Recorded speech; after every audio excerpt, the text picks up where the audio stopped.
The strong, the powerful Brandi Bernoskie is back on Money Savage. Welcome back, Brandi. Thank you so much for having me back, George. Excited to be talking with you again. Brandi is the CEO of Alchemy and Aim and North Star Sites. She's a speaker, a writer, creator, and a coach. Again, I'm excited to have you back on, Brandi. Tell us a little bit about your personal life, some more about your work, and why you do what you do. Yeah, so, you know, it, it's so interesting. I really got into website development, which is, really what my companies are about 9 years ago. 9 years ago as a blogger, I'd say I started really kind of diving into like, how do I code my own site and then helping other people with sites. And it just seemed like a natural way to escape the office cube and the corporate life, to be able to venture out on my own. And I think it was interesting because it grew very fast, even as a solopreneur. Within the first few months, I had pretty big clients coming my way. And it really made me kind of analyze like why I do what I do very, very fast Hmm. early on. It was a question of, is this, is this the best use of my gifts and talents in the world? And what's been fun about kind of sticking in the company and growing with it is that my gifts have grown. So my natural gifts, really revolve around strategy and big picture thinking, and I do more of that now. And I see how to bring that into the website and into development and into the way we code and set things up, than I did when I was just solely a website developer by myself. Now I have a team, and they're able to do a lot of the execution that really frees me up to be able to think differently for clients. And I think that's huge. I think that's, one of the best things we can do in this day and age is just like take a step back and see the picture in a different way. Yeah. I totally agree. We're having this conversation on, what day is today, Brandi? It's Friday, November, what is it? November the 6th? 6th. And so, yeah, to be thinking about things in a different way, just obviously Yes. with everything that's going on, but it is an opportunity to be thinking about things in a different way. So when you say things in a different way, are we talking about your place in the world, how you view success? Is it all of it? I think it's all of it. I think it's your place in the world. For me, it's how I view success. Really, the past few months, there's been a lot of personal work that I've had to do around boundaries. And, I've had to really reduce my time taking meetings and taking calls to care for loved ones. And there's always something a little scary in that, pulling, not necessarily pulling your energy out of a company, but just being sure that it's being directed in the right places at the right times. And what's really been fantastic is that there has been no slowdown in the company. We've been booking projects, we've been booking some really fantastic clients and projects I'm so excited about. I'm also in the past few months have been starting a new company, a partnership with a friend of mine, and that has all been coming along, not in a forced, overworked way, but in a very organic, paced, like very, very healthy way for me, which has been really wonderful. It's really kind of had me rethink like when I was spending, 8 hours in meetings a day, and then an additional like 4 to 6 hours like doing work slash catching up on emails slash writing proposals. And I'm substantially working less than that, but still having the same, if not better results, like why not just keep it like Yeah. this? So And that's how the story sometimes or sort of always goes when you hear it from yeah. other people and say, well, the more that I set boundaries or the more that I recognized where to be focusing my time and my attention and my energy, even though I was working way less in the business, I just my success and my productivity went way up. Yeah. So it's cool that you're sort of going through that right now. Yeah. Yeah. You don't believe people when they tell you that. Mm-hmm. Like, you really want to kind of call like BS on them because Right. there's just like, there's no way that's possible. And I was very much raised in this, my dad, he's such a hard worker. Like, when I was a kid, he was working a full-time job and getting his bachelor's degree because that's not something he did immediately after graduating high school. He went actually, he started fixing aircraft, first. So he got his bachelor's and then, a master's. And like that just was ingrained with me. This like super, work hard, you work probably around the clock. And I took that with me into starting my company. And now I am seeing a different way of doing things. And it's about, it's really about maintaining this long term, even when the care situation in my personal life changes. And, I think we all have those moments, caring for a family member or just, kind of upset in our lives, whatever it might be, that we take a little bit more space when it comes to the work that we do. And it's like, how do we really learn those lessons and carry them through and not just let them be momentary changes? Yeah. Yeah, that's a good question, because we all sort Yeah. of know that we're supposed to be doing. I think that we all intellectually know that we're not supposed to be running ourselves into the ground, right? And that you get less, or you get more when you do a little bit less, and you let go. But I think that it seems like experience is always going to be the best teacher for that, Yep. Absolutely. for better or for worse, Brandi.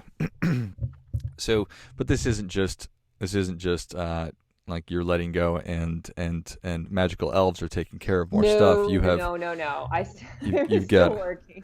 I wish I was one of those people who's like, oh, I just manifested it and it came. Like, no, anything that comes into my life definitely comes as a result of the work that I do, not because I sat there wishing for it to happen, but because I've actually really put in the time. And what I found more and more is that it's just about investing in people or in your life and giving them the chance to do what they do so great. So, we just went through a hiring process and I discovered that my virtual assistant had a background in HR. So guess who I handed over the reins of the hiring process to? And yeah. she was thrilled. She actually didn't think that she could get a job in HR. And, I've just been putting things on her plate that I think she'll be excited about. And she is.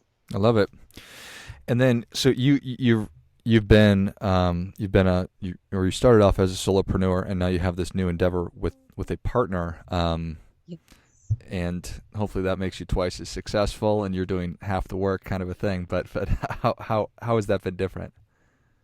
When I started off as a solopreneur, it was a slow build to the company. Like, because as a solopreneur, it's all yours. Like you don't need a company credit card.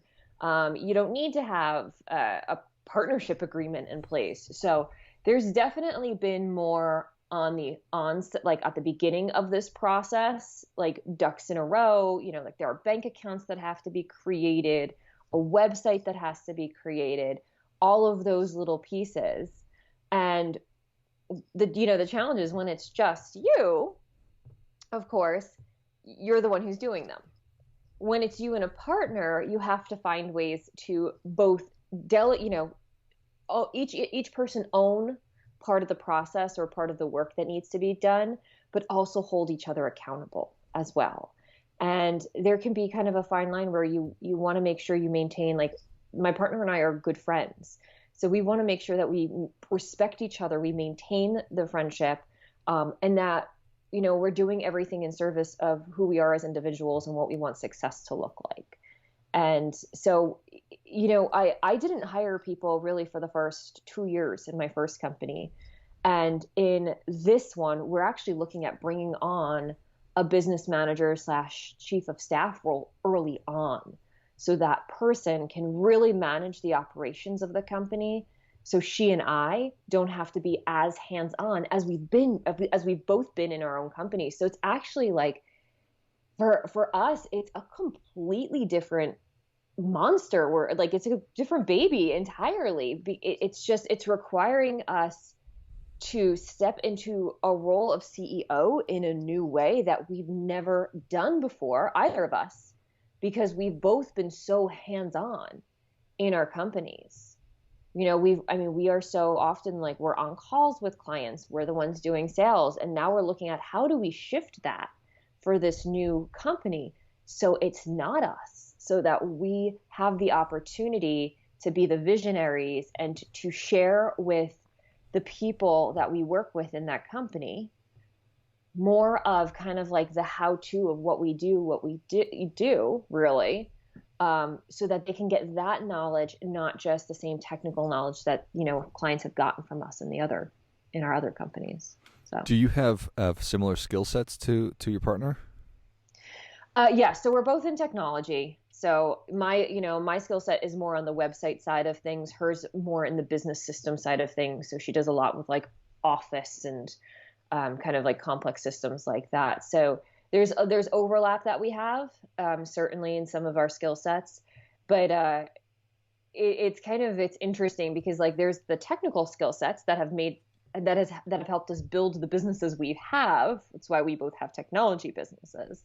But then there are these like other kind of like how do we do what we do skill sets of just, like I know she's an admitted procrastinator, so I know I have to provide a little more accountability for her. Whereas I've always been very accountable to myself, really, because I've got the systems that I've developed that make me accountable to myself Mm-hmm. in that way. So I also have to kind of flex some of those muscles of like, how do I, hold space for her, but also rein her in to make sure that she's getting done what we need to get done on the basis we need to get it done on. So Yeah, that's an interesting thing, right? Is yeah, recognizing that, hey, sometimes I like to not get things done immediately. So your partner procrastinates a little bit. Are you able to have these conversations? Be like, hey, Stacy, you need to get cracking on this. oh yeah, and really, it's all just we've got actually have check-ins twice a week, so that really gives us a lot of opportunity to talk about like what's working, what's not working, where we are on tasks that we have to complete, what's standing in our way, really, and that's really, you know, I think that's the best approach is, even when it comes to team members or people in your life, when something's been kind of given out, if it's not getting done on a timely basis, it's less about, hey, let's get cracking and more about like what's standing in your way, really. And sometimes that's something external. Maybe it's a missing piece of information, or, maybe it's just having time and space. So how do we create that? How do we support each other in creating that? So it's interesting because I knew getting into this, it was going to force me to grow in ways that I haven't grown in my own company because I am being forced to flex muscles of like having those really honest and open conversations with a partner and team members about what's going on. And yes, like anyone who's working with us in the very first days, it's going to be a little chaotic and different because we don't have the PayPal account set up yet and have to put that into place. So, it's definitely making me flex all of my like adult conversation muscles, and making sure that I feel, like I'm supported and that the people I'm working with are supported too. Yeah, I appreciate that. And it's all virtual, right? It's all virtual. Yes, it is. And Yeah. would it not be that way, or like you and your partner? Do you think you'd be seeing yourself or seeing one another face to face if not for COVID? No, no. I mean, honestly, like we live, you know, she's in Texas, I'm in New Jersey. Oh, So, do we, I mean, yes, I'd love to see her more than I have seen her, sure. but unfortunately not possible right now. But I think, we have both built virtual companies, where our teams are not in an office, during the weekdays and things like that. So it very much made sense for this other company that we're building for it not to be virtual. To keep it virtual, keep it flexible, and that's one of the things I love about it is that it just makes it easier for our team members to be with family, to be where they're needed, to take care of themselves, to have lunch at home. Like it's really great. So I honestly I couldn't imagine building a company that has like an office that I'd have to go to. Um, as cool as that would be to decorate, no. Yeah, I Yeah. appreciate that.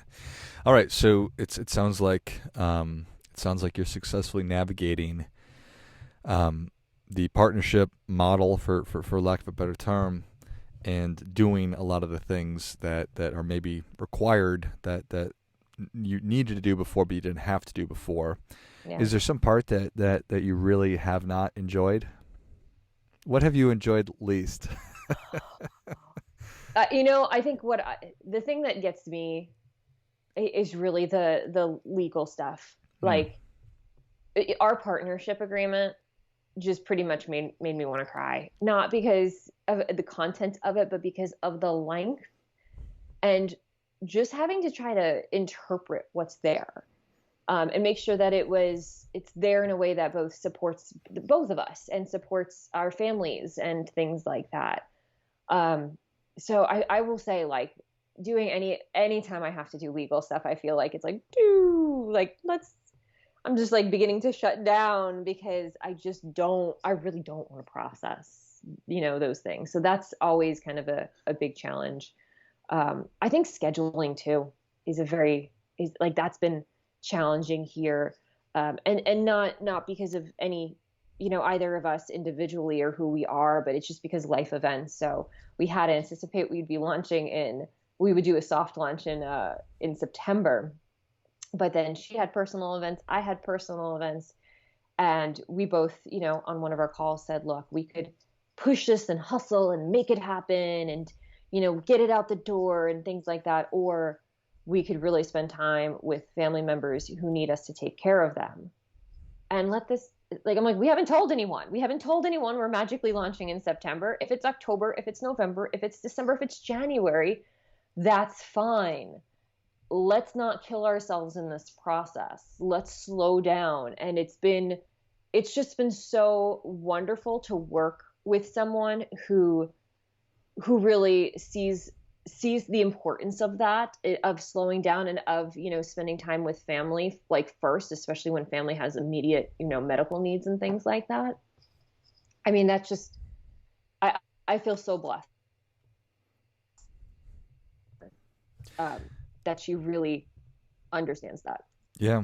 Well, certainly making sure that your values are aligned or as closely aligned as possible with the people you're going to be doing business with. That's an important thing. And having that partnership agreement, even though it was like pulling teeth, that's, I mean, some of the most important things is starting as you intend to go and making sure that I'm going to throw out a bunch of cliches at you, and an ounce of prevention is worth a pound of cure, because hopefully you and your partner are happy for the rest of your lives, but sometimes partnerships don't always work out. So that's the reason that you go through those exercises. But you know that.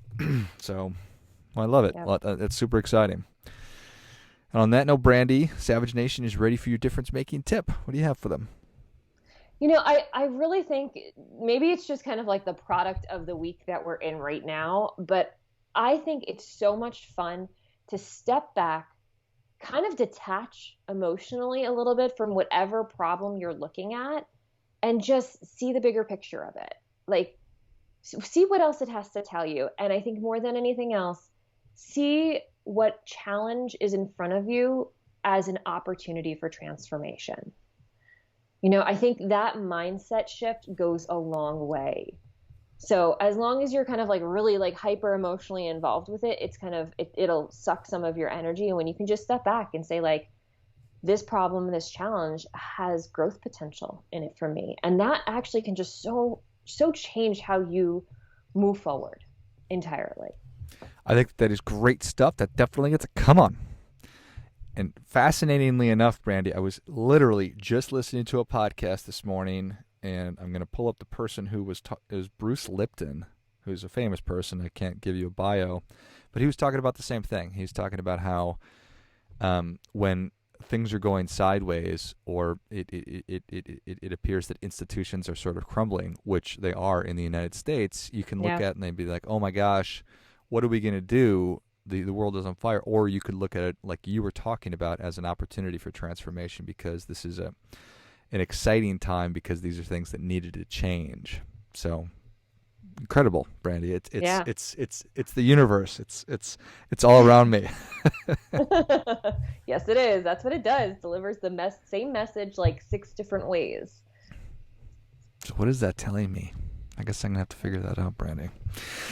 Thank you so much for coming back on. It was always great talking with you. Where can Savage Nation learn more about you, and how can people engage with you?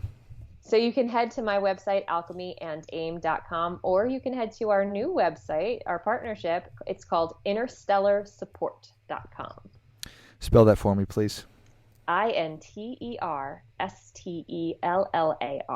Interstellar Support. I love it. Well, Savage Nation, if you enjoyed this as much as I did, show Brandi your appreciation and share today's show with a friend who also appreciates good ideas. Go to alchemyandaim.com and check out interstellarsupport.com as well. Thanks again, Brandi. Have a great one, George. You as well. And until next time, keep fighting the good fight, as we are all in this together.